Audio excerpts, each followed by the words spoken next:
Hello दोस्तों, स्वागत है आप लोगों का एक बार फिर से पेंडोरा बॉक्स स्टूडियोज़ में। तो आज हम फिर से लेकर आए हैं इंकटोबर डे 4 का एक इलस्ट्रेशन, जो कि ब्लैक एंड वाइट में ही रहता है क्योंकि हम इसमें इंकिंग करेंगे। तो आज का जो सब्जेक्ट है वो है डॉज। डॉज करना मतलब हो जाता है किसी को चकमा देना। तो आज हम एक फिगर ड्राइंग करेंगे चकमा देते हुए। चलिए देखते हैं, मेरे माइंड में जो भी आ रहा है अभी मैं ड्राइंग कर रहा हूँ, तो धीरे धीरे ये रिवील होता जाएगा कि कौन किसको डॉज कर रहा है। तो इस ड्राइंग में हम बहुत ही हल्का रखेंगे पेंसिल को, और आप जितना भी लूज़ ड्राइंग करेंगे ना उतना आपका फ्री फ्लो और एक रिदम जो है वो मेंटेन रहता है। तो हमेशा याद रखिए कि ड्राइंग जब आप करेंगे एकदम हल्के हाथ से करना, और कोई डेफिनेट लाइन जो है ना वो ड्राइंग करने की कोशिश मत करना। ओवरऑल जो वॉल्यूम है, जो फॉर्म है, शेप है, उसको पकड़ने की कोशिश करना, ठीक है ना। तो कोई भी डायमेंशन हो, 3D में है चीज़ें, तो उसको वो वाला डायमेंशन देने की कोशिश करना आप लोग, rather than drawing a edge और drawing a contour line. Contour मतलब एकदम जो साइड के लाइन होते हैं उसको कहते हैं कंटूर लाइन। सो बेसिकली आपको शेप एंड फॉर्म के ऊपर काम करना है, ना कि लाइन एकदम पकड़ पकड़ के करना है, ठीक है ना। दोनों को साथ में लेके चलना है, शेप और फॉर्म और लाइंस डेफिनिट एकदम नहीं होना चाहिए। जब आप फाइनल ड्राइंग करेंगे उसमें जो लाइन आपको सही समझ में आए कि हाँ भाई ये वाला लाइन सही है, तो आप उस लाइन के साथ जाइए। पहले से ही एकदम से वो लाइन ही मुझे चाहिए ऐसा नहीं। तो आप देखेंगे मैं बार बार लाइन ड्राइंग कर रहा हूँ और फिर मिटा रहा हूँ, एंड देन एक डिसीजन ले रहा हूँ कि हाँ ये लाइन मेरे लिए सही हो सकता है। तो यहाँ पे फिर से हम एक शेप देखना, मैं हमेशा शेप ड्राइंग करता हूँ पहले, एंड देन उसको फॉर्म में कन्वर्ट करता हूँ। ये शेप, फॉर्म, लाइन, ये सब के बारे में भी मैं क्लास एक बार ये करूँगा, रिकॉर्ड करूँगा। तो बेसिकली ये एलिमेंट्स ऑफ डिज़ाइन जो है यही है कि उसमें हम चर्चा करेंगे इस विषय में। तो आपको ओवरऑल ड्राइंग का प्रोसेस जो है वो मैं बता रहा हूँ कि आप ओवरऑल शेप एंड फॉर्म देखिए, एंड देन उसको ड्रॉ करने की कोशिश कीजिए। तो उस ड्राइंग में एक वॉल्यूमेट्रिक जो मैटर है वो आता है, और उसमें एक वेट आता है। और अगर आप एज लाइन पकड़ के ड्राइंग करेंगे तो वो फ्लैट लगेगा, उसमें वॉल्यूम नहीं आएगा, वेट नहीं आएगा। तो दोस्तों आप लोग इस प्रोसेस को एंजॉय कीजिए। सॉरी मैं लास्ट एक हफ्ता में वीडियो नहीं डाल सका, उसके लिए माफ़ी चाहता हूँ। तबीयत ज़रा ख़राब था।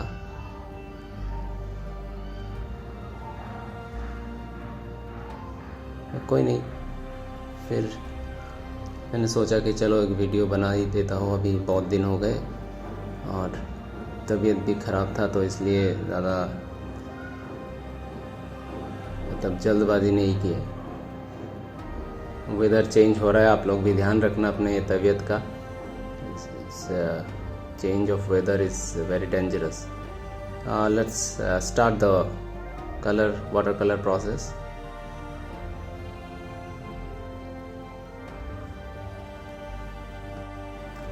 बहुत ही लाइट टोन लेना है आपको। जो वैल्यूज़ हम पहले भी बता चुका हूँ कि वैल्यूज़ को आपको बहुत ही सोच समझ कर अप्लाई करना चाहिए फर्स्ट टोन में। और कोई भी डिज़ाइन हो, कुछ भी हो, आप कोशिश कीजिए कि वो छोटे से छोटे डिज़ाइन को भी आप ऐसे वैल्यू में ब्रश के थ्रू लेके आए, रादर देन उसको ड्राइंग करना एंड देन फिर एक एक बारीकी से उसको करना। अभी इस आर्ट वर्क में उतना बारीकी ज़रूरत नहीं है, क्योंकि ये एक एक्सप्रेशन है, एक स्टोरी टेलिंग है। प्रॉपर जब आप कोई बड़ा आर्ट वर्क करेंगे तो उसमें डिटेल कर सकते हैं, बट डिपेंड करता है कि किस आर्ट वर्क में आपको कितना डिटेलिंग में जाना चाहिए।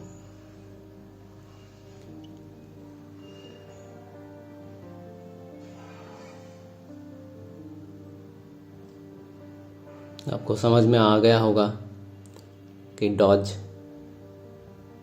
करने का उसको मौका नहीं मिला और उसके ओपोनेंट ने उसको डॉज कर दिया। और ओपोनेंट का ये जो स्वॉर्ड है ये कितना बड़ा और भारी है कि सर धड़ से अलग हो गया और उसको पता नहीं चला। तो that kind of story it is.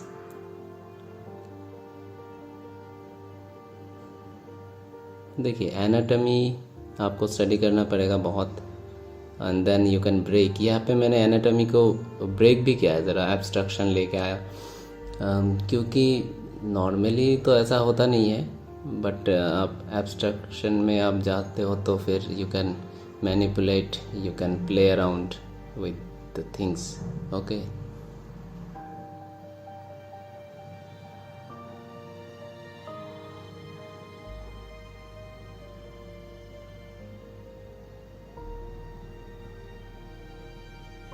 But इसके लिए आपको पहले तो एनाटॉमिकल स्टडी जानना बहुत ज़रूरी है कि एनाटॉमी ओरिजिनली कैसा है, एंड देन उसको ब्रेक करेंगे तो कैसा रहेगा। देखिए एकदम एज निकाल के मैं कर रहा हूँ, बट इतना भी नहीं कि एकदम बहुत ज़्यादा ही सोच रहा हो, और ऐसा नहीं है, क्योंकि ये आपका मसल मेमोरी है, इसमें आपको सोचना नहीं पड़ेगा। आप जितना प्रैक्टिस करोगे वो आपके मसल मेमोरी में आ जाता है, and then you can easily draw, है ना।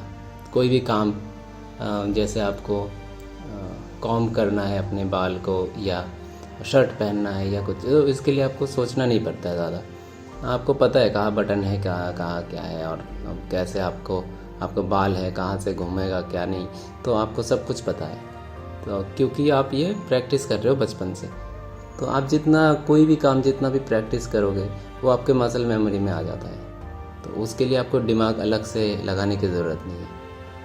जैसे खाना खाना है, तो खाना खाते वक्त हम सीधा खाना एकदम बिना देखे अपने कैसे मुंह में एकदम आपका जो खाना है वो आ जाता है ना अपने हाथ से।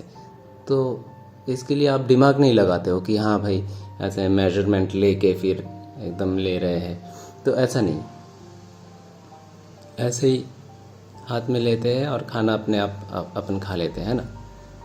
तो बिल्कुल वैसा ही है, क्योंकि ये मसल मेमोरी है। तो एग्जैक्टली आप जितना भी प्रैक्टिस करोगे, एनाटॉमी स्टडी करोगे, कोई भी फॉली स्टडी करोगे, कोई भी स्टडी करोगे, तो ये आपके मसल मेमोरी में आ जाएगा।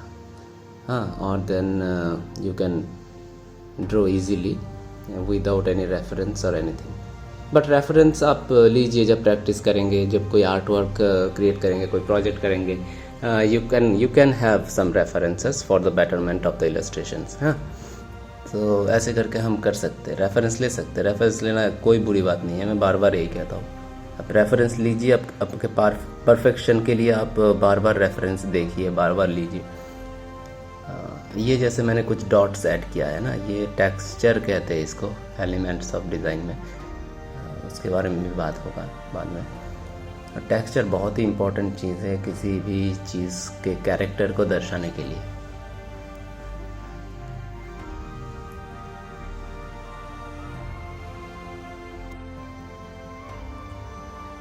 कुछ डिटेल ऐड हो रहा है अभी।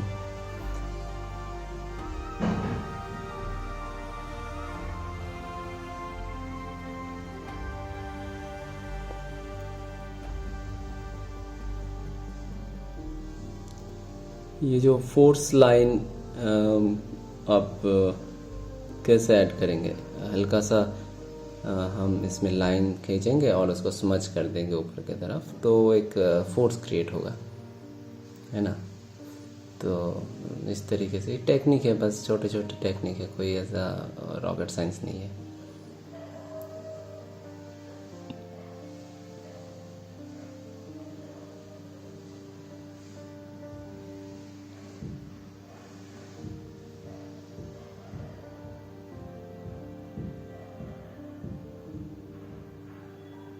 आप लोग सजेस्ट करना अगर मेरा ऑडियो का जो वॉल्यूम है वो सही तरीके से आ रहा है कि नहीं।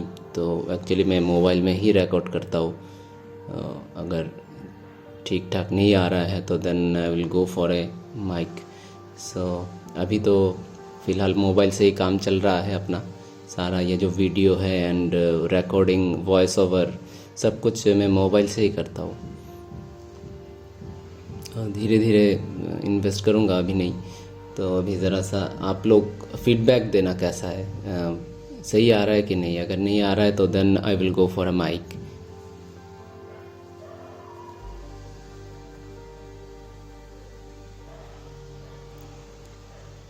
ये कुछ जैसे कांटेक्ट हुआ है, बहुत ज़बरदस्त कांटेक्ट हुआ है एंड देन वहाँ से फिर ये एकदम चित्रे चित्रे इधर उधर जा रहे हैं, मतलब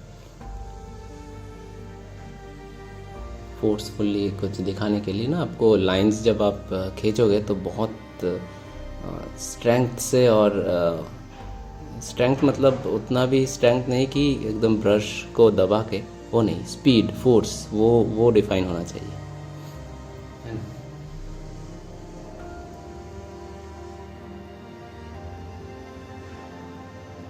तो चलिए दोस्तों, ज़रा सा डिटेल इसमें भी ऐड कर लिया जाए। प्लीज़ एंजॉय कीजिए वीडियो को। मैं बीच बीच में बोल रहा हूँ और बीच बीच में मैं चुप हो जाऊँगा,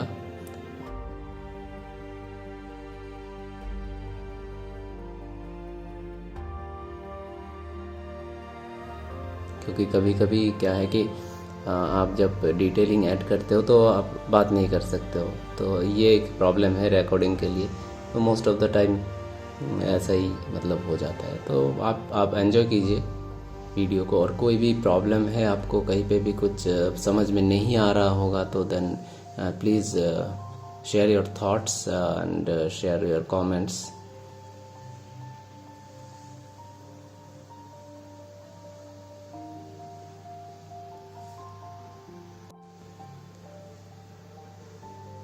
दोस्तों, आप लोग कमेंट करके बताना कि आप लोग गेम खेलने में कितना इंटरेस्टेड हो, क्योंकि ये सब जो कैरेक्टर्स है ये गेम में बहुत ही आपको देखने को मिलेगा। तो आप लोग भी गेम खेलना। गेम एक बहुत ही इम्पोर्टेंट एक टूल है।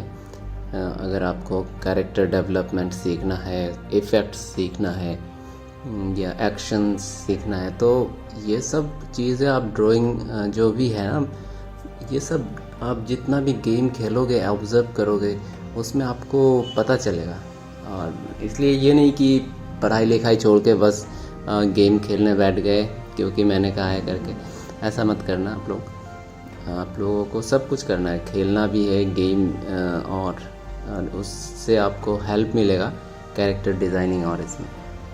तो जो लोग अभी जॉब भी कर रहे हैं कुछ इलस्ट्रेशन में या गेमिंग इंडस्ट्री में या एनिमेशन में, सो उनके लिए भी मैं सजेस्ट करूँगा कि आप लोग ऐसा मत सोचिए कि भाई अभी तो क्या ही गेम खेले, अभी तो वो उम्र नहीं है खेलने का। ऐसा कुछ नहीं होता है, ठीक है। उम्र हमेशा आप खेल सकते हो, ऐसा कुछ उम्र का कुछ नहीं होता है, ठीक है। आपको गेम खेलना चाहिए, आपको म्यूज़िक करना चाहिए, ये सब आपके आर्ट वर्क में डेप्थ लेकर आता है। और सिर्फ गेम खेलना नहीं, आपको हर तरीके का जो बचपन में आप लोग करते थे, ये सब आप ट्राई करो कि अभी भी उसको मेंटेन करने का, क्योंकि बचपन में हम बहुत ही ज़्यादा एकदम बिंदास होके काम करते हैं, खेलते हैं, कूदते हैं, तो वैसे ही आपको रखना है ना। जितना आप अपने आप को फ्रेश रखोगे उतना अच्छा है। तो ये चलिए, हमारा हो गया इनटोबर डे 4 डॉज, ठीक है। तो आई होप कि आप लोगों ने ये वीडियो एंजॉय किया है।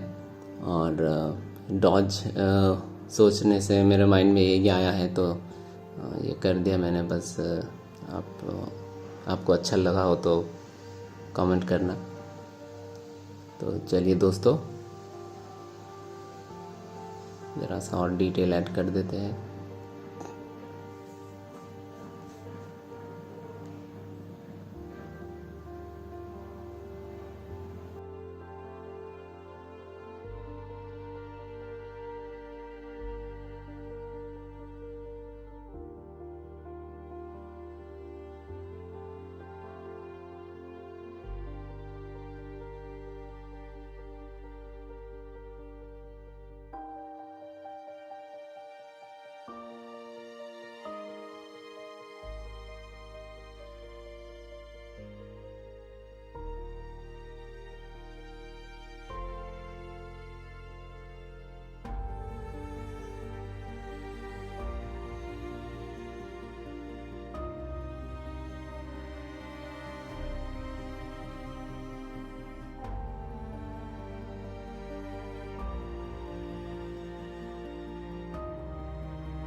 जितना आप डार्क बिल्ड करते जाओगे ना उतना आर्ट वर्क अच्छा होता रहता है। वैसे वाइट बैलेंस जो एक चीज़ है वो भी देखना ज़रूरी है कि कितना वाइट है और कितना ब्लैक है ना। ये कुछ स्पीड लाइंस और ये सब और भी इसको मतलब डायनामिक बनाता है। तो छोटे छोटे चीज़ें ऐड कर लिया बस।